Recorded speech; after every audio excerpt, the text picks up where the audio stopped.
think I see myself as I mean I see myself working as a web developer, or maybe software engineer specialist, because that's what I really like. And nag-enjoy pod ko nga nag-enjoy pod ko both sa web development and as well as sa software engineering. Tapos kaning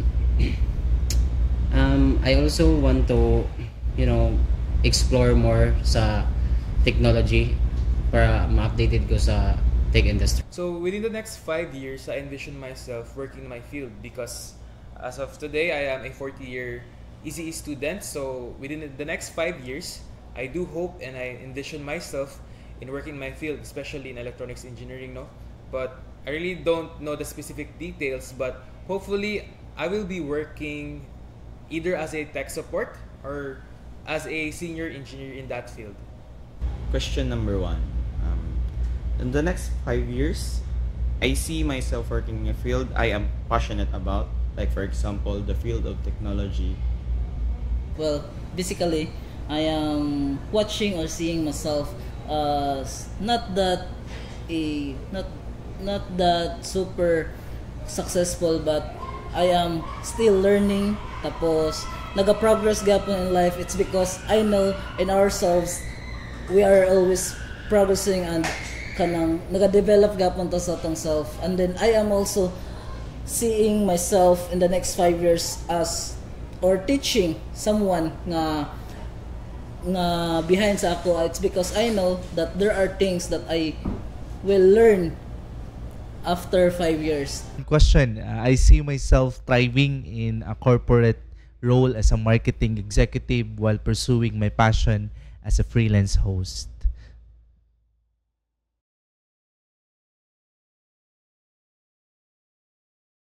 So in order to achieve the goal of being a professional electronics engineer, the first thing I should do is to study hard and to understand the basic concepts of my field.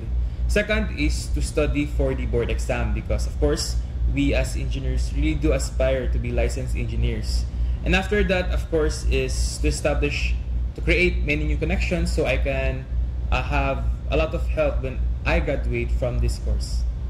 So sa ako, I plan to achieve my goals by continuing my education and gaining experience through internships.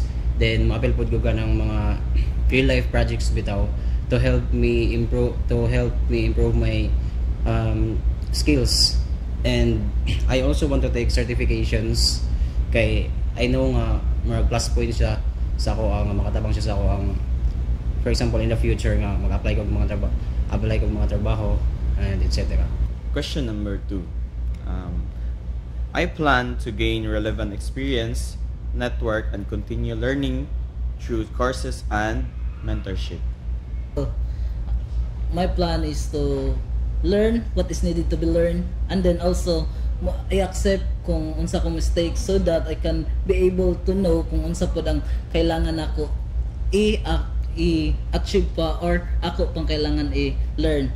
In that matter, akong maabot ang akong goal, and then also kailangan pod nako og determination and hard working in order for me to achieve those goals. I think in order to achieve also these goals, I plan to keep exploring opportunities, learning continuously, and staying open to growth in all areas in my life.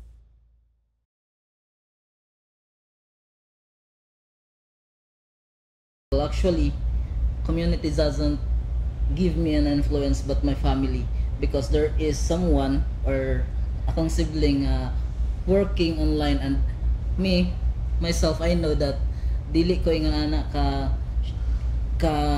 ganahan mo engage in socializations. That is why nga ako ning gitahak nga path. It's because I can work at home or work from home or remotely, nga bisan ako lang isa maka-work ko without other people nga ako makita. Question number 3. My family and the community around me have always encouraged me to pursue my dreams and stay grounded in my values. In terms of influencing my career choice, My family and community have shaped my aspiration by instilling dreams for me, balanced with practical considerations that guide my decisions. So sa ako, my family has always supported me in pursuing my passion for technology, and they also encourage me nga mag-explore more sa technology and gain more experiences para dakag opportunity nga ako ang makuha in the future. So, true to be told, my mother really wants me to be an engineer, no? Not to be an ECE, but to be a civil engineer. But, of course, a lot of things happened before I enrolled in college, which led me to choose my current field, which is the electronics engineer. I think my community, especially here in Butuan, my classmates, my schoolmates, really encouraged me to pursue something different, because electronics engineering is one of the most technical and hard programs currently today. So yes, I think they have really had a lot of impact on my career choices, especially in choosing my field.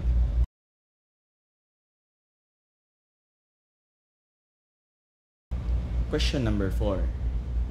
I believe problem solving, communication, and adaptability are crucial for my future career. So I think two main skills are very important when it comes to my future career. The first is technical skills. Those are skills that are related to my field, like for example problem solving and circuit analysis, because I am an electronics engineer. Second is soft skills. So soft skills are really present when it comes to connecting with other people.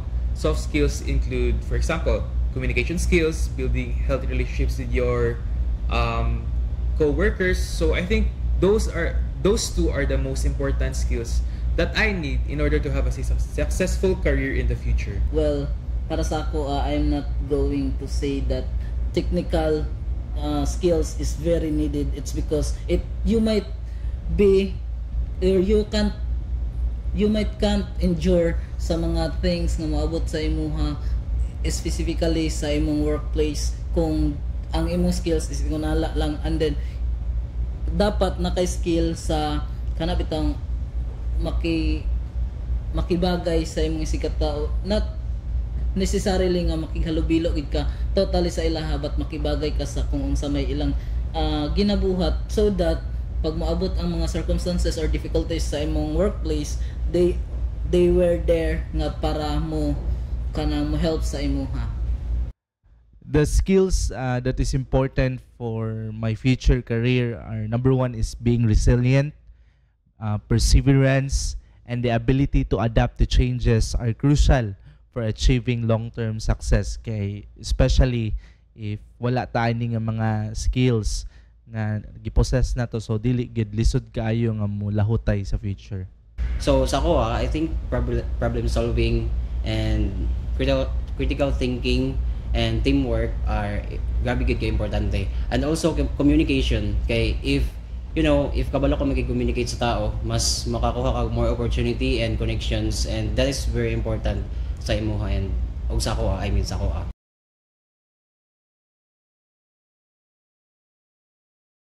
It has equipped me with discipline, foundational knowledge, and essential skills to compete effectively in the job market.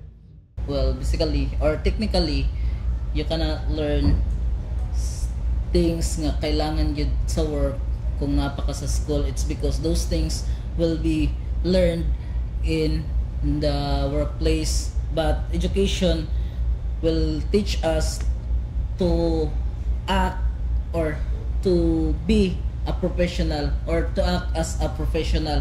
It's because it teaches us kung unsaan bitaw pag-act nga professional ka, or unsaan nimo pag-act accordingly in that certain situation or certain places. Question number 5. My education is equipping me with critical thinking skills and a strong knowledge base for future work. So I think I feel encouraged and excited to pursue my career in the future, because as an ECE student, I think having deep knowledge and having to learn a lot of things related to my field really encouraged me and made me excited to use those skills in my future career and contribute to the future workforce of our society. So my education is giving me the technical knowledge and hands-on experience I need, and it's also kaning dakan pud ko na build nga connections within my college days, which is karon currently third year ko. From first year to third year, dakan ko na build nga connections, and dakan pud ko nakuha ng mga certifications, and I think more na nakadakog tabang education sa ako.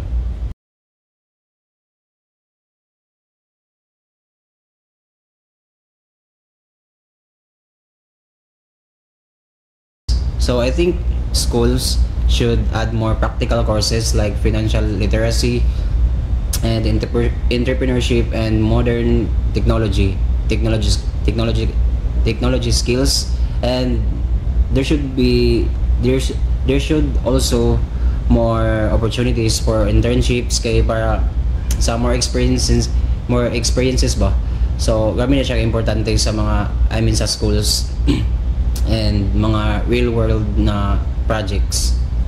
So I think the current system is good as it is, but if you were to ask me what would I change, I think I would change them adding skill related subjects. For example, like how to communicate with others, how to handle your problems, how to manage your stress, because although we are learning technical stuff, for example, like skills and knowledge that are related to our field, we tend to forget that mental health is also important for us to work properly. So without the knowledge to without the knowledge to handle your stress or emotions during problems, I think a lot of youth will have a hard time dealing with real world challenges when they graduate and have their future career. So I think those are the things that I would like to add. Question number 6. I would like to see more focus on practical skills like financial literacy and emotional intelligence. Well, para sa ako, ang education is not that kanang technical kaya nga magtudlo. It's because in education, it is more on theoretically kanang teaching, not kanang technical or dili siya in experience. Para sa ako, to change for a better, it might be why not nga imong ipa-experience sa mga students or sa youth ang kailangan nato experience sa workplace, or might be my experience nato in the near future when we are there nga mag-work na. If I were given the chance to suggest, I'd suggest more hands-on and skills-based learning experiences to complement theoretical knowledge.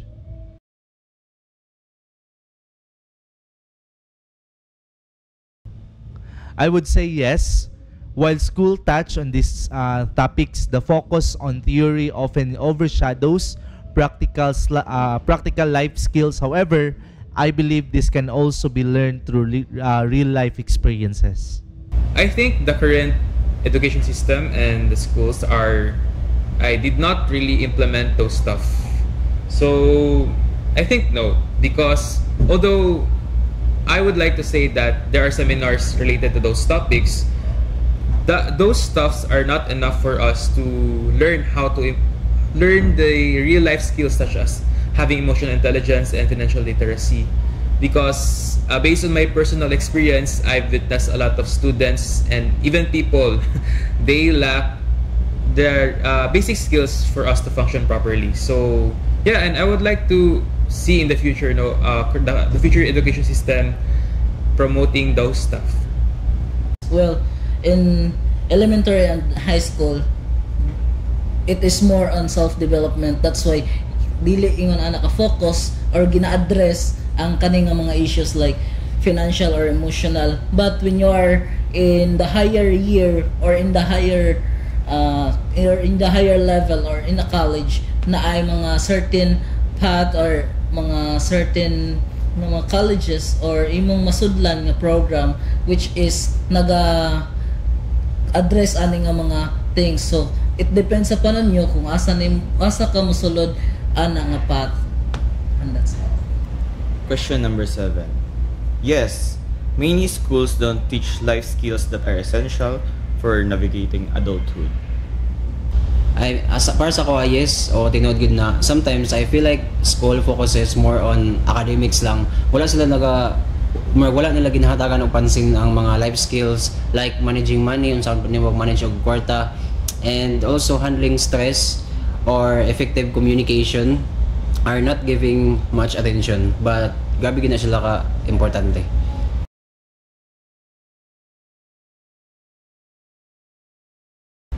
Question number 8.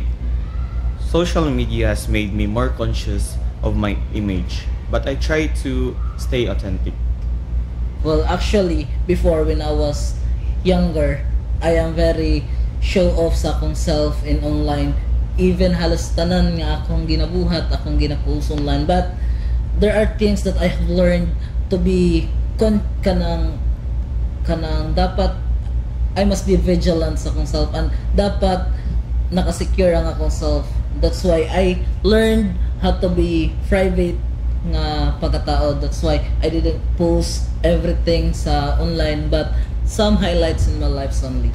So social media has made me conscious about how I present myself, and I try to stay professional and share things that reflect my interest and goals. And syempre dili ko nga like gapataka-taka lang og post or how I present myself in social media kay kabalo ng tanga daghag I mean dili ka pwede nga magpataka-taka lang og buhat ang mga butang sa social media kay daghag mga consequences nga imong ma-encounter. Then but I also avoid comparing myself to others too much. Or Social media has encouraged me to be more mindful of how I present myself while also inspiring me to stay authentic. So I think as a student murag isa ang social media sa pinaka-crucial. I think it is one of the most crucial aspects that we have today. So when I do post stuff, I think I am more self-conscious because social media has set unrealistic expectations on a lot of us. So yes, I think I do not need to post myself on social media frequently because it really has a negative impact when we tend to compare ourselves to others in terms of our success, our skills, our life. So I think it challenged me to be better, but it also affected me negatively in terms of my self-image.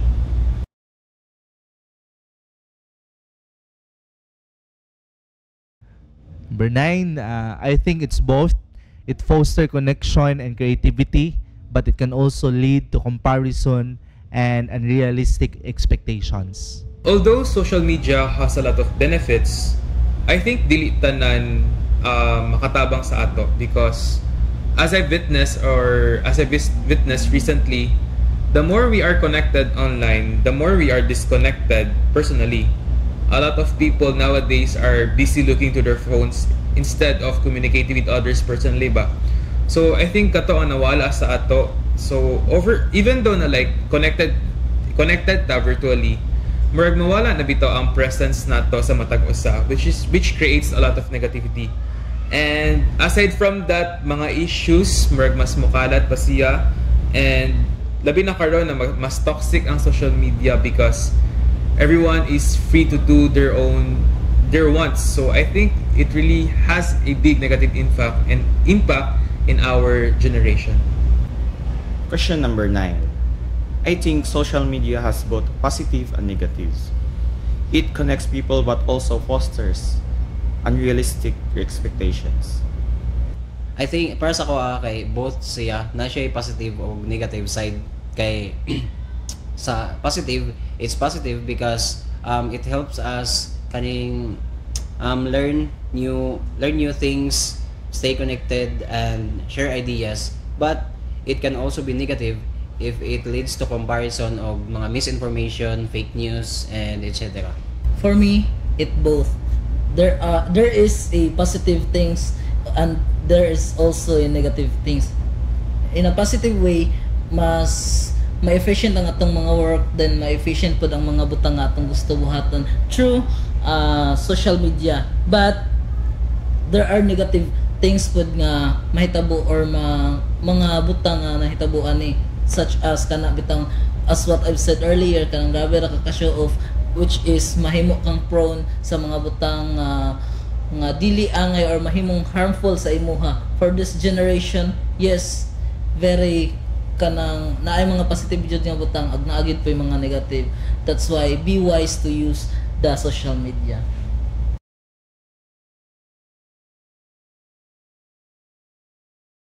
Question number 10. I make time for offline activities like spending time with family and friends to keep a balance.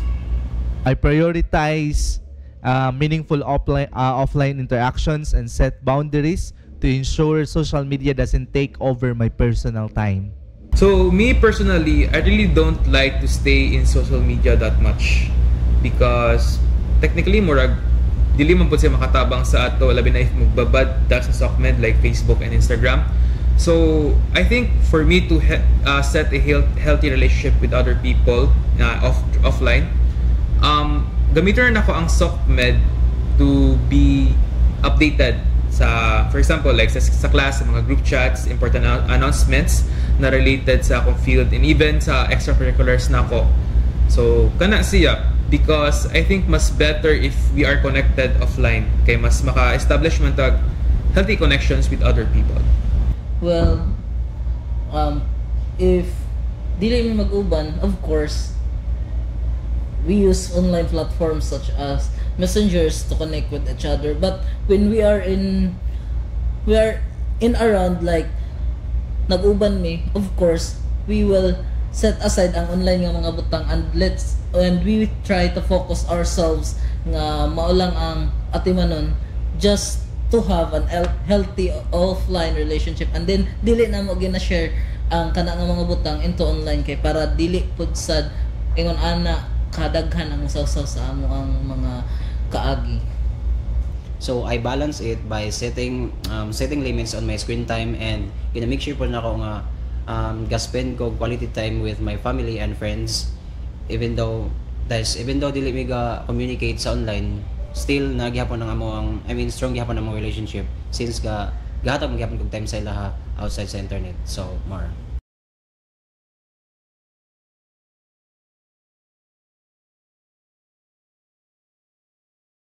Well, actually, wala. I didn't feel any pressure. It's because I have the freedom to choose or to have the decision. It's because I grew up alone, and then my siblings is just supporting me sa mga butang nga gusto nako. It's because they know nga side po ko mo-handle sa mga butang nga akong tahakon or akong sudlon. That's why they are just supporting me, and they didn't even pressured me. Yes, I have encountered situations where peer pressure tested my values. Yes, kapila na sige ko na sila daghan ako naka-experience ana, pero ga-focus gyapon ko sa unsay tama nga ako ang buhaton. Pero wala na ako ginasunod ilahang kuan kanang mga decision nga ihatag sa ako. Mas ga-focus ko more on kaning unsay tama or mali. Yes, there were times that I was really pressured into doing stuff that I was not comfortable. For example, like running for a position na dili ko comfortable, kay gi-encourage or like gi-pressure ko nila because makatabang doon isa ko and I have the skills. Though I wasn't really comfortable in doing that. I think overall, a lot of my friends at that time were successful, and about sa part na like I also wanted to be successful. So yes, I was also peer pressured at some point. Question number 11. Yes, I felt pressured by peers, especially about fitting in or making certain choices.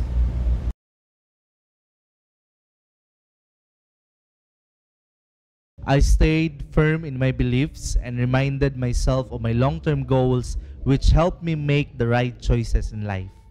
Well, basically, youth cannot do as what the leaders or the government or the officials can do. What they must do is to study well so that they will know what are the things that they should do in the near future. Kay in that way mas mahandle na nila ang mga butang pag-abot sa panahon. It's because for now wala jud siya kaayo mabuhat nga ingon anak kadako. It's because everything is under sa kanang mga officials og dili mamahimong makagunit or makakupot ang mga students or youth ana nga mga situation or issues. So I think youth as the future generation na murag mo take sa workforce and even sa government and a lot of stuff in the future, I think one of the roles that we should play is to spread awareness, labi na karon kay integrated ta sa social media. So to spread awareness of the consequences of our actions kay as we see today no murag climate change, global warming. So if dili bitaw ta mag-spread of awareness and daghi mga people na ignorant ana murag mas dako ang consequences ana. So as a youth, aside from spreading awareness, I think second is kanang we have to think of solutions, viable solutions that are capable enough to mitigate the problems, the consequences that we are facing. So aside from those two, I think ang pinaka-last is having deep knowledge about our environment and voting wisely.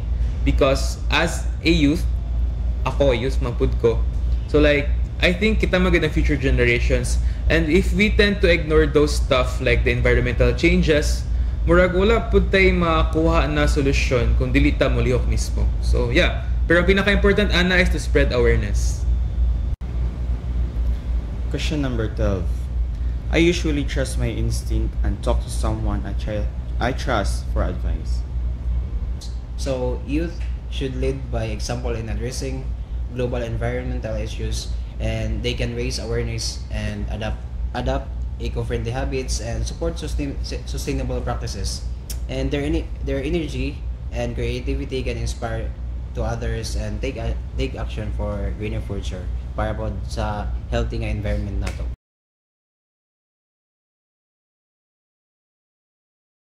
Well, the only thing or the only advice nga kung maingon is just follow your heart. It's because whatever you will do, ikaw man pud ang maka-benefit ana o ikaw pud ang mag-struggle sa mga consequences ana, dili sila.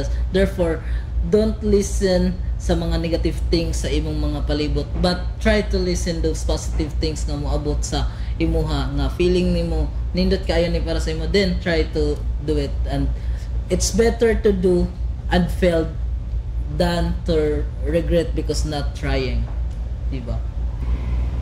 Question number 13. My advice is to stay true to yourself and not be afraid to say no. So para sa ko, stay true to yourself and your values, and learn to say no if something feels wrong. And usahay dili man permi nga not because friends nimo sila permi na lang pod ka mag yes sa ilahang mga pansay mo ha. Like gina-pressure nila sa imo ha ba. So if kabalo ka sa imong self nga dili na siya maayo, then learn to say no. And kay remember, real friends won't pressure you to do things you're not comfortable with. First and foremost, know yourself. So if you don't know yourself and what you want, the more ka madala sa people, because sometimes we tend to be people pleaser bitaw, or sometimes majealous lang ta, maselos lang ta kay dagan sila achievements, murag ako na may na left out. Always know yourself first.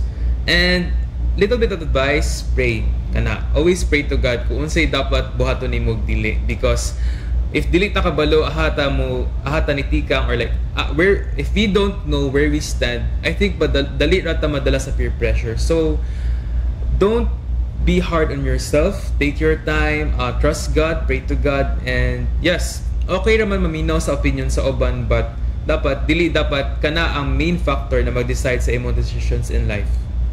So number 1 is stay true to yourself, focus on what align with your values, and don't be afraid to say no. And at the same time, number 1, ask the Lord and to guide you in every decision making, and don't be pressured because I believe nga naman tay kaugalingon nga mga skills, depende lang kung asa tag nga field mas hasa.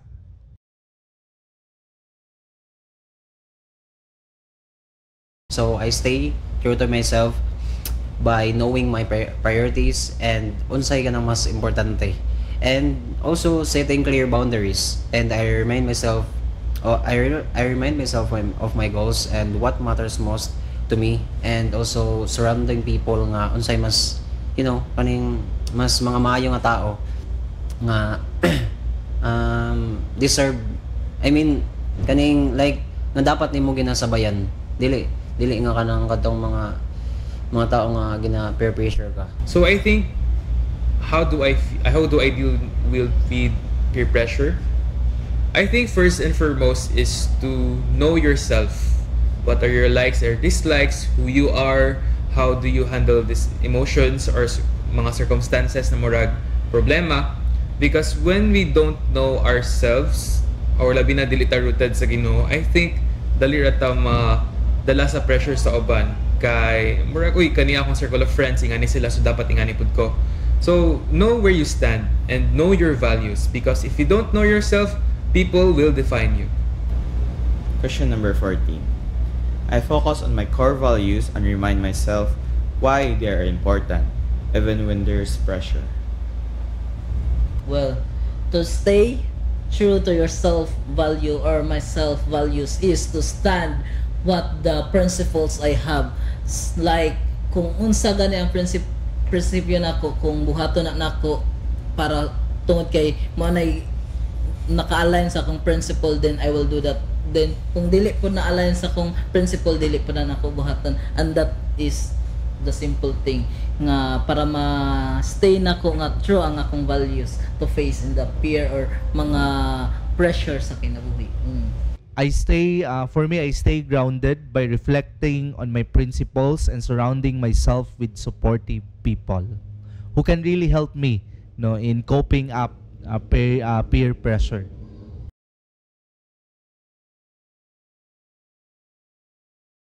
I manage stress anxiety as a young person by staying organized, taking breaks, praying, and seeking support from loved ones when needed. I also go to coffee shops pwede po sa mga mall just to cope up with stress and anxiety. Well, it's just very simple.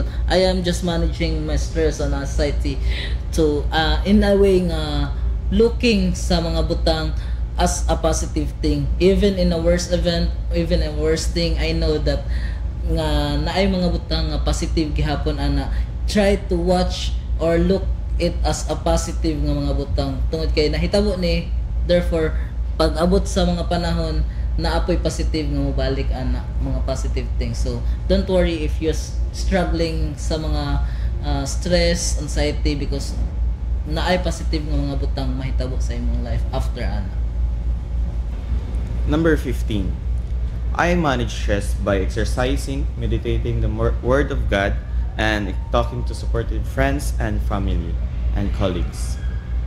So me personally, I like to meditate and eat ice cream whenever I'm stressed. Pero ang pinaka-important ana is to pray and have enough rest. Kaya if kulang ka sa tulog, like sleep deprived, I think mas maglisod ka ana.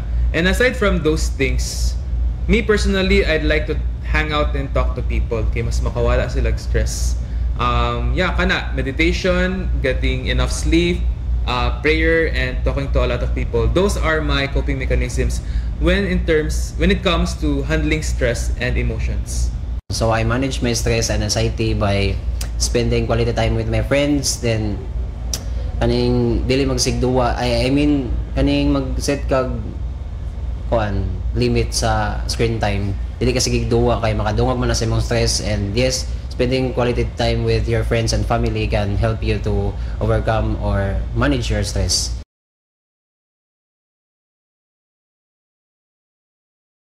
I would say yes, some efforts are made, but there is room for improvement in creating safe spaces and offering resources.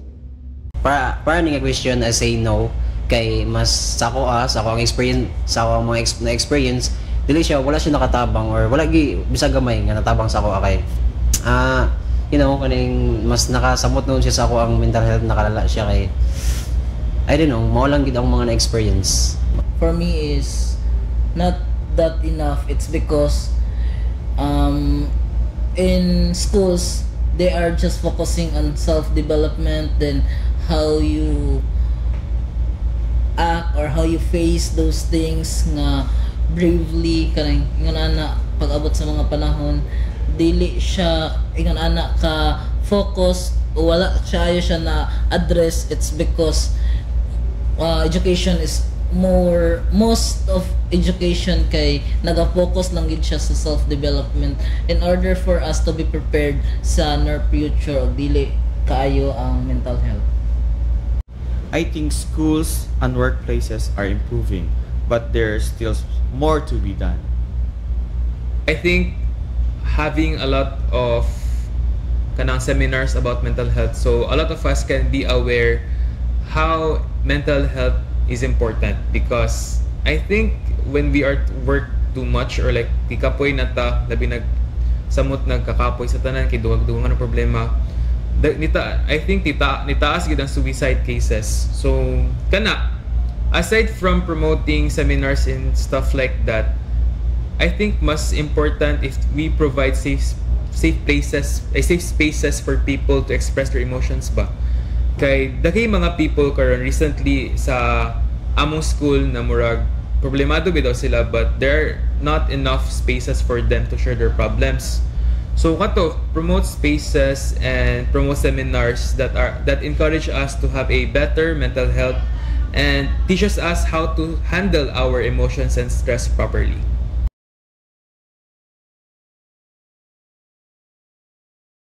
Well, for me, ang ako lang masuggest is kanang even monthly symposium, monthly nga mga seminars regarding sa mental health about sa youth, so that youth will be able to know kung unsa na ang situation sa ilang mental health, and they will assess themselves kung unsa na nga level ang stress nga ilang na angkon or na batunan karon ba, and then para mas ma-prevent po nato ang mga things nga dili maayo as what happened sa atong city in the previous week. Number 17, I would recommend more open conversations, access to counselors, and programs that promote emotional well-being. And yung stereotyping na when you go to counselors, I think we need also to break that, because if someone really needs help, so let's not be don't be afraid nga moadto sa mga counselors, professionals. Ako masuggest is to read books and do things nga kanang unsay imong ma-enjoy.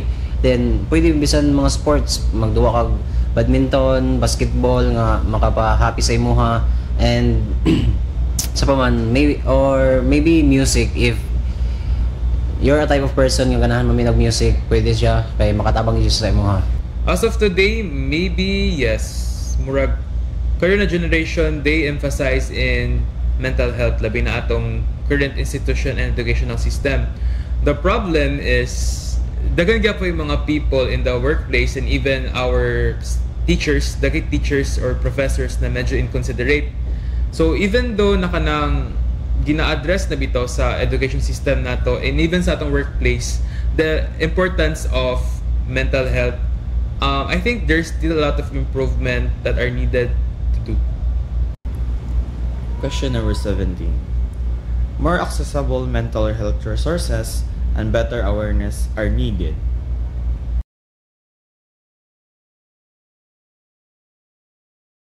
When I was young, wala pa kay may kanang hanap anang mental health, because sa una murag ihilak ra bitaw na kay syempre mga bata pa man.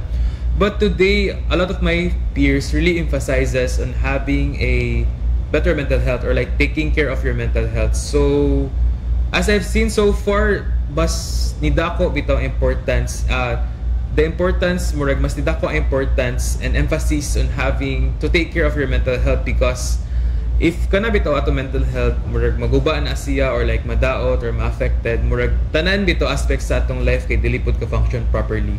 So throughout the years, yes, murag karon mas aware na bitaw mga people, and even people around me mas aware na sila how our mental health is very important to our lives. So the conversation around mental health has become more open among my peers, and dili na sila maulang mag-open sa ilahang mga problems, struggles sa life, and other struggles where we're more understanding and supportive na each other, kay open na mi and dili na mi maulaw sa isa't isa, kay kanang nag-improve na ang amuang conversation about mental health, and that is very good para sa amo. Question number 18. Mental health conversations are more open now, and people are less afraid to talk about it. Well, actually, for me, conversation is not the cause na na-improve ang akong mental health within my peers, but the actions, it's because kanang tungod sa mong pag-uban, mahimong ma-lessen ang mga stress, ma-lessen ang mga anxieties and also worries, kay tungod malingaw or something, ma-inspire po ka sa mga makita nimo pinagi sa ilang life o sa ilang mga ginabuhat. Alright, for the past few years, dili kay na nagid ka open ang topic about mental health. But nowadays, mental health is now more openly discussed with greater acceptance and awareness among my peers.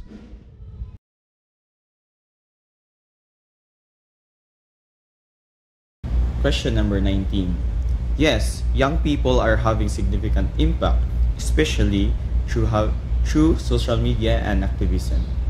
Well, for me, young people had enough influence to driving social changes, because most of the young people using or involved in social media nowadays, and then social media is one of the medium or the means which kanang mga balita, mga news or mga articles or even mga ideas is ma-share siya, and then it is very rampant to spread. Da paspas kaayo ang pag-spread sa mga ideas, and then through that mahimong mahimo nga na ay enough influence sa mga young people to drive in the social changes. Number 19. Young people have influence, but they need more platforms and opportunities to amplify their voices. And I think that when we kanapong gina-express nato ang atong mga opinion, we need also to be held accountable in everything pod nga atong gina-release.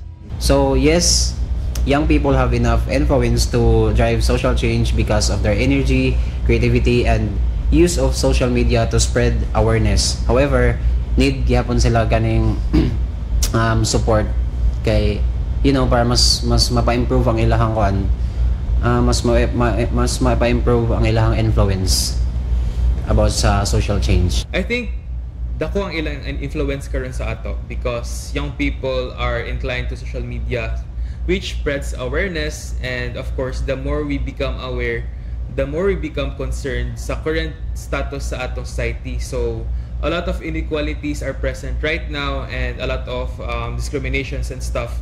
I think kana murag ang youth bitaw kay dako ilang tabang sa ato, because we tend to be more aware, and I think maabot ang time na kanina mga youth kay dako gyud ang impact, because they are the next generation na mo work into government and stuff. So like dako bitaw ang kabaguhan sa atong society human ana.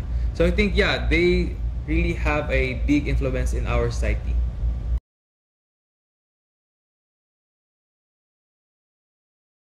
So para sa ako, ang pinaka-importante na social and political issues is, to me, our education and mental health is grabe ka importante, kay sa education quality education is gabi gyud ka importante kay unsa na lang ang kuan. For example, dili quality ang education, so dili less ang opportunity, mas dili matarong ang mga matanan sa mga students. And while if quality ang education, mas more opportunities, experiences or skills nga mag-gain sa mga students kay since quality man ang education. And sa mental health naman, focusing on mental health can help people live healthier lives, and both are grabe ka importante sila doha. Grabe ka importante for a better future for everyone. Mara. So, true to be told, dili ko inclined sa politics and even not a lot sa social issues na to. But I think the most important for me is having a decent and working government, because if makakita ta karon sa atong government, medyo gubot kay siya. So, kato ang pinaka-important sa ako is having a government that serves you well and without possibly corruption, but di magid mo walang corruption, but maybe a government that prioritizes the people and not themselves. Question number 20. Issues like climate change, equality, and mental health are most important to me because they affect everyone's future. For me, about the social issues, which is the government is not giving enough idea or not giving enough a support about sa mental health. It's because young people nowadays is very kanang vulnerable ana nga mga butang, and they must give an symposium, seminars or even learning sa mga schools to let them aware nga ingon ana na day ang ilang kahimtang sa ilang mind or sa ilang kanang mental conditions. It's because namang yung mga butang nga dili hawak sa ubang tao, but ilarang mga self ang maka-assess ana, and through the symposium, mga seminars o mga ayon ana nga mga butang mamahimong ilang ma-handle na ang mga situation o ilang makanker kay lisod kaayo nowadays nga ato rang pasabdan ang atong mga youth tungod kay dili nila ingon ana kadali makaya ang mga butang tungod kay kulang sila og ideas kung unsaon nila pag face ang mga ingon ana nga mga butang. And that's all. I think one of the social or political issues that is important to me is number one is pinakauna gid karon, which is very rampant, is the mental health awareness and environmental sustainability are crucial because they impact our future and quality of life.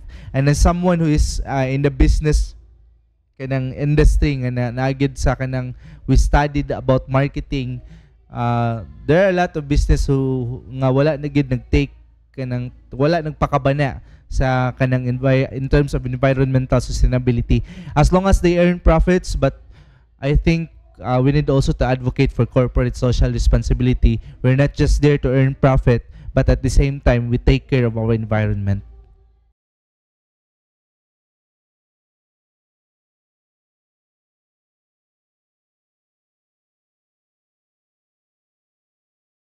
So I envision myself during the next 5 years probably working as a programmer or software developer, kay mao gyud akong ginahan.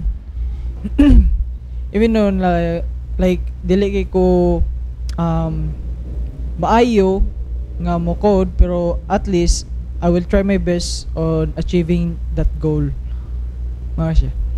So I envision myself in the next 5 years is working in a field or aligned in my studies. Like right now, I'm a base IT student, so I envision myself in the next 5 years. So in a field of full stack development, my desire and my desired work, and that's all.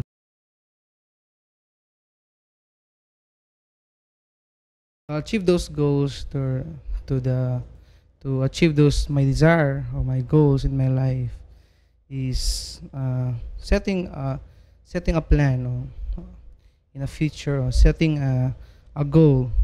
For me, gaining those skills like in my studies, no, getting those certificates, getting those skills that in line in IT, and uh, no, and staying persistent in my goals, no, staying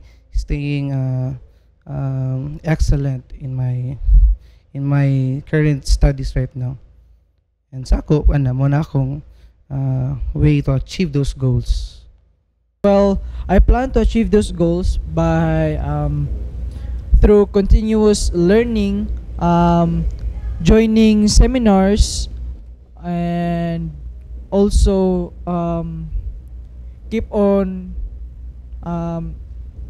learning new stuffs and new skill sets. Masya.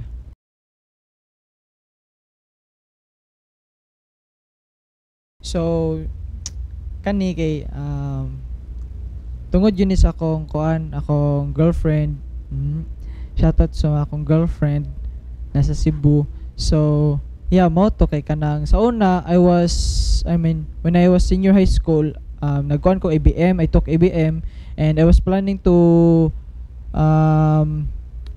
take the course hospitality management, but I changed it because mo to kay naganahan mo ko sa course nga IT, and it murag na kuan ko ba na curious ko, and also mura siya, it sound interesting.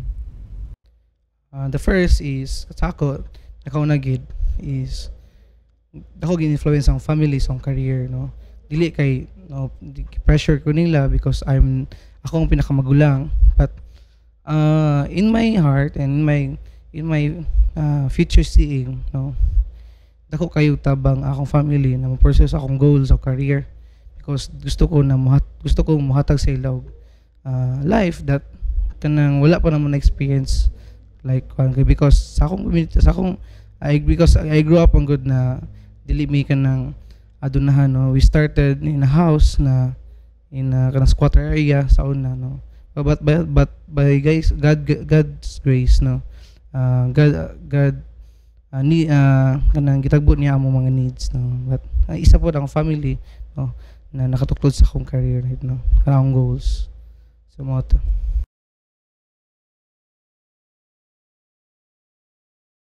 For me is adaptability, no, to adapt things, no, na bago karon na era, no, to no, sa mga important sa akong career, like sa ako nako sa base na naka-base ko in technology, website, and kailangan gid mo adapt og mga new technologies, new like coding language, new na mga techniques, no, to pursue my career. And need po na ako ma-adapt o mo learn og communication skills and and that part technical skills. Ito. So in my experience is communication is one of the important skills that I need to master. Kay communication is very important. Also adaptability and also leadership is also part of important skills, and also a crucial siya para sa akong kaugalingon and for my career.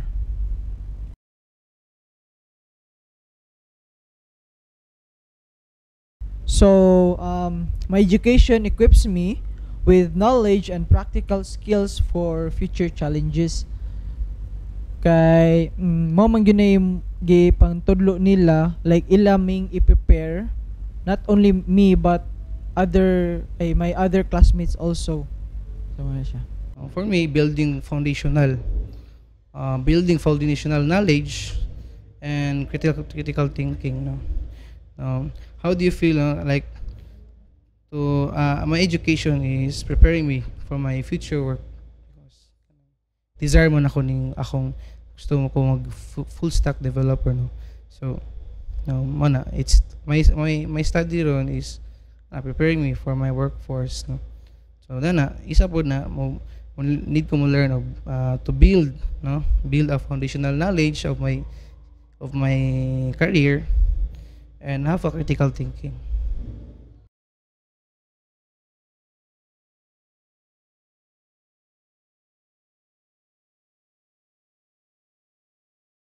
So for me is school should focus more on practical skills like how um the industry works kay mao man gyud ay pangitaon inig once nga mo step in sila ana nga trabaho.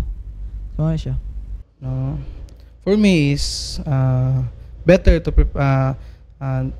better na ang the what changes would you like to see in the school system, no?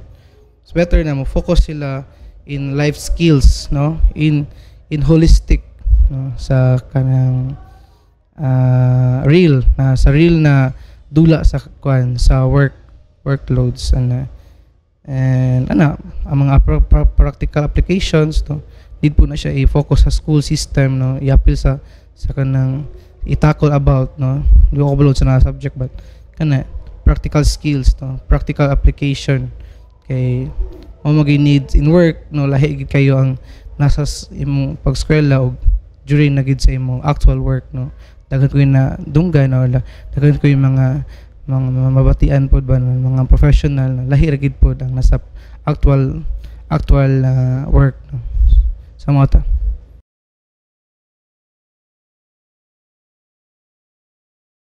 So for me is yes, school often overlook critical life skills like budgeting and emotional intelligence because murag ay wala na sila kaayo gi-focusan o pagtudlo and murag na left out na siya. For me, yes, no. No, some part, no. So naiuban na ginatakol about sa school, no, or sa ang gina-address ang uban sa school but dili gid full, no, na need gid sa kanang student, no. Some essential skills that often, no, na overlook sa school. Siguro mo na para sa ako, yes.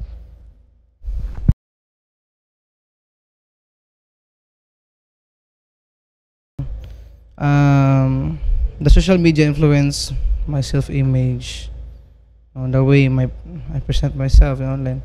Sa ako kanang ga-post ko sa ko self sa online like kana I indulge in online platform but never na ako gina express ang self unsa kong gibatin like kana wala dili kay ko kanang into that person na mo post akong self sa akong expressions, no. And and the social media is it shapes my perception. Okay, sa social media man good daghan mo gyud mga opinions kana but some part is maka-learn ka sa social media pero na some part na dili pud ka di ko makasigurado na ma-learn sa because lalahi mo ang platform sa online sa social media ng mga online platforms. For me is kanang mislead sa akong self diha sa pag-present sa akong kaugaling sa online. Okay, because my hobbies man good kay right now current is kanang I play instruments, and mo gonna take ko video na akong gonna post sa online but dili siya kanang akong identity na mogi ko sa online, kay wala man ako ganabutan ko ng self diha sa online kanang dili na ako gi-detailed ba na for me wala kayo influence ang kansa ko ang online, no, mo to. So social media has made me more conscious of how I present myself to others because ang social media it gives you lessons that others can't. So like mura siya free ay kanang libre nga makakaton ka nga on how to be polite and respect other people, yan.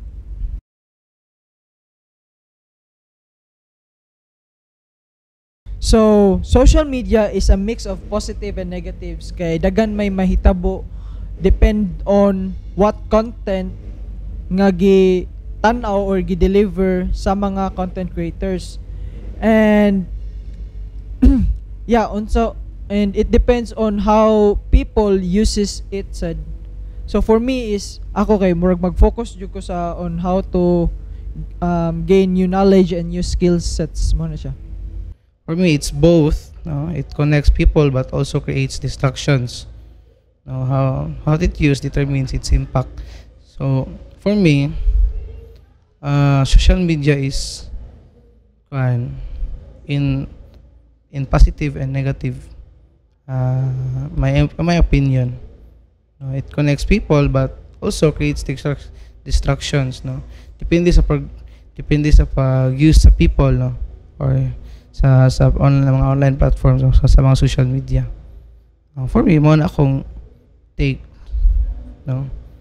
In this generation, kanang gigay sila sa social media, kanang tutok gigay sila. So kana mo na akong in my view kana.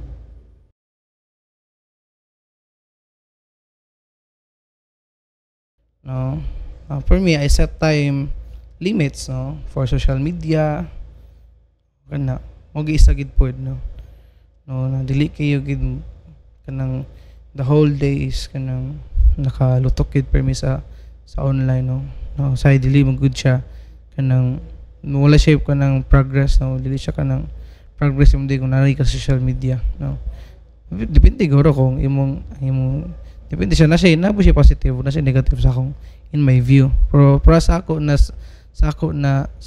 my view, sa ako na kagalingon, no, need para sa ako kan mo go outgoing, no, kaya gusto ko na interact with person, no, kana like now this kaning maglimit social media is kanang this help us, no, to prioritize, no, na katong mga prioritize na mga face to face na interactions sa mga to. So I balance online and offline by setting boundaries and prioritizing personal interactions. So I interact personally good kay it's more healthier for me kay instead of doing it online kay murag makita gid nimo ang kuan ba personality o like how you interact with other people man siya.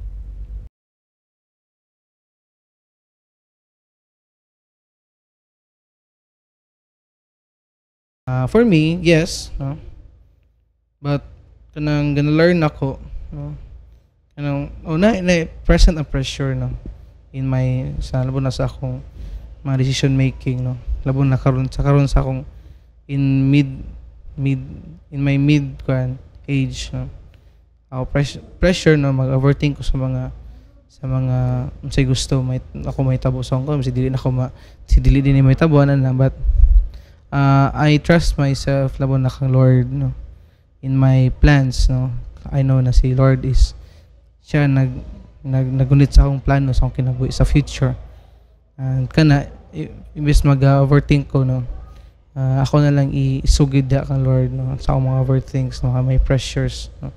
Yes, it present ang present sa akong pressure in my peers, ano. And so isa po is knowing my values, no. By knowing my values, no, it helped me to resist every pressure.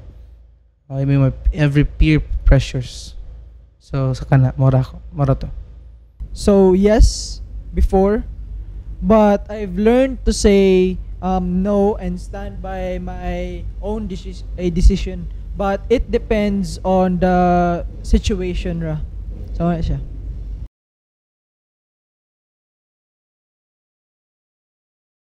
For me is now focus to your own values, no.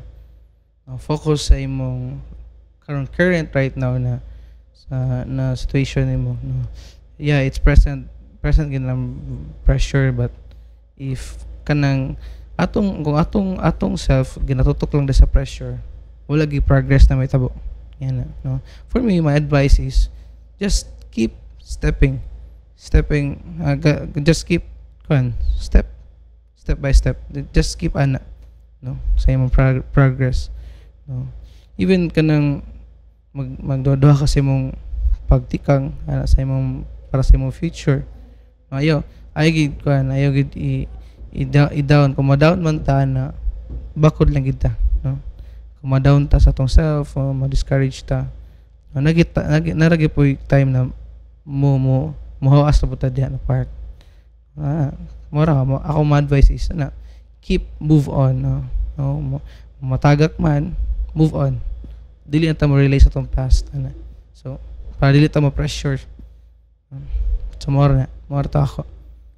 So, youth should advocate sustainability and drive innovative solutions for environmental issues. More na siya.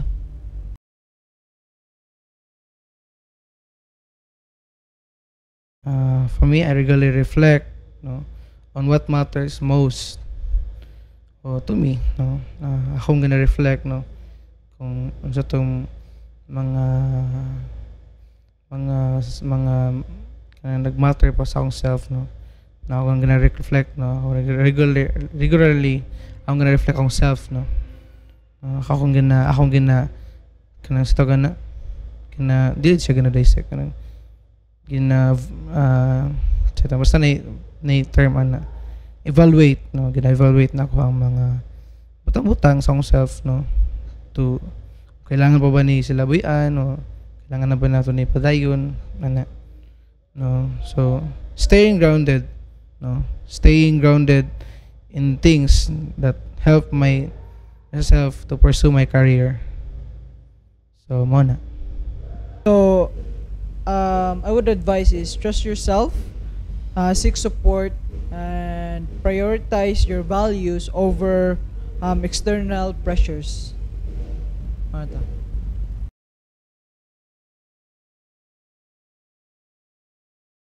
So, I stay true to my values by reflecting on what's important and setting boundaries.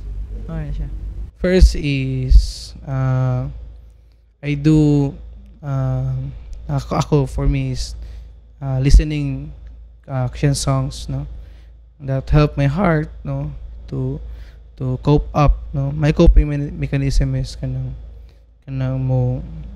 mag-play og instrument like guitar, keyboard or drums, no. That in the way na ako na ginabuhat ma-release akong stress, mga anxiety, no.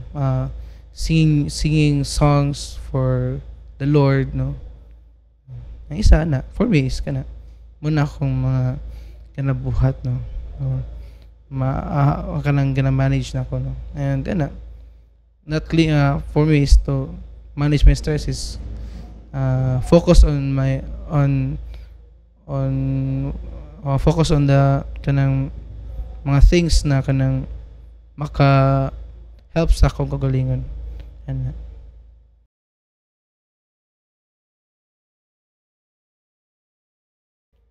for me is kanang sa school for me in current wala na-address pero gamay ra, like diligid siya, minimal lang ang address sa mental health, no. Isang part na normal magid ang pressures, no, evident magid sila but siguro to make schools, no, effort guro ang wala gid siya gawas kanang wala gid kanang pipila ra gid na ma-take sa need sa mga students in workplace. Marto. So, I manage stress through organization, hobbies, and staying connected with supportive people para less stress siya and more siya. Di ko ma-stress.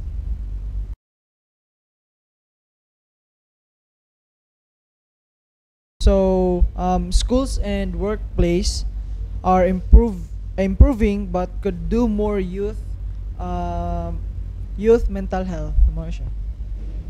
For me, for schools, no, schools should offer mental health programs, no. Dili na balik naman ng mental health programs na ganun, but in personal matter, no.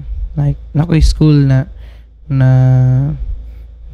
nabawaan na sila yung mga kanang bitong mga silang library na sila kanang mga sila counselor ba na sila, dili counselor, no. Basta murag kanang counselor na mas tuyahan sa mga estudyante.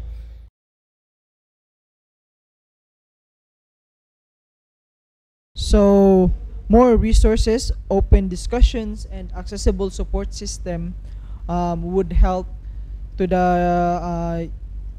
youth. For me is kanang dako kayo impact akong peers in my mental health, no, kay tungod sila pod ako mga parents na is isa pod sila na naka-help sa akong mental health issues, like okay kanang open mo gud mi sa kana na mga topic about, no, in pressures in my life, no, ilang akong mga own parents is kanang gina-story ko nila about okay pa ba akong pag-eskwela, like wala ba ko na pressure, wala ba ko naglisod kana. For me kanang muna sa akong view.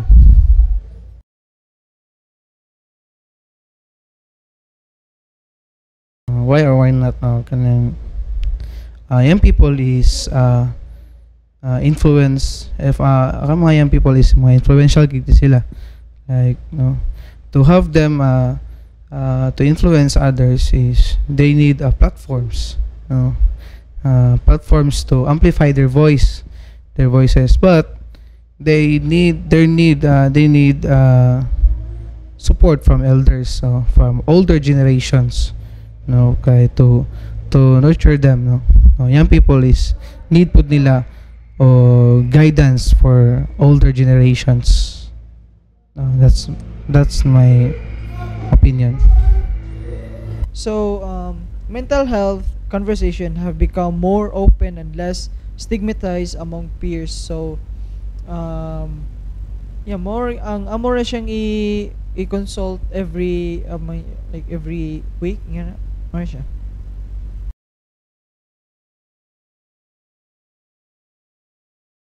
For me is climate change and social equality, no, are most important to me, no. They shape their future and impact lives on global issues or of global scales, no. For me is kana climate change and social equality, like inequality of person, no, rich, poor, and social equality kana. So Marta. So, youth have influence but more platforms to amplify their voices para madungog gyud sila sa mga tao kung unsa ang ilang dapat ay unsa ilang concerns and unsa ilang ipang change.